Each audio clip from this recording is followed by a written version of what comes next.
আল্লাহ তাআলার আযাব থেকে রক্ষা পাওয়ার দুটি কবচ।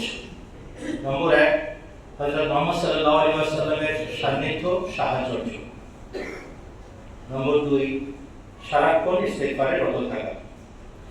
হযরত খলিফাতুল মাসিহ আল-আউয়াল হাকিম নুরুদ্দিন সাহেব রাদিয়াল্লাহু আনহু বলেন, হযরত আলীর একটি বাক্য আমার খুব পছন্দ হয়, আমার খুব ভালো লাগে। তিনি বলেছেন, আকাশ বা ঊর্ধ্বলোক থেকে তোমাদের জন্য দুটি নিরাপত্তা কবচ দান করা হয়েছে। একটি এদের মাঝ থেকে, মানুষের মাঝ থেকে আজ ফিরত চলে গেছে, অর্থাৎ রাসূল আকরাম সাল্লাল্লাহু আলাইহি ওয়াসাল্লামের পবিত্র অস্তিত্ব। কিন্তু দ্বিতীয় যে রক্ষা কবচ তা কিয়ামত পর্যন্ত বিদ্যমান, আর সেই রক্ষা কবচ হচ্ছে ইস্তেগফার।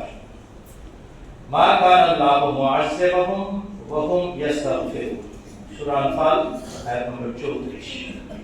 অতএব ইস্তেগফার বেশি করে করো, যেন অতীত পাপ এবং দুর্বলতার খারাপ পরিণাম দেখতে না হয়, আর আগামীতে যে সমস্ত পাপ বা দুর্বলতা প্রকাশ পেতে পারে সেগুলো থেকে মুক্তি লাভ করতে পারে।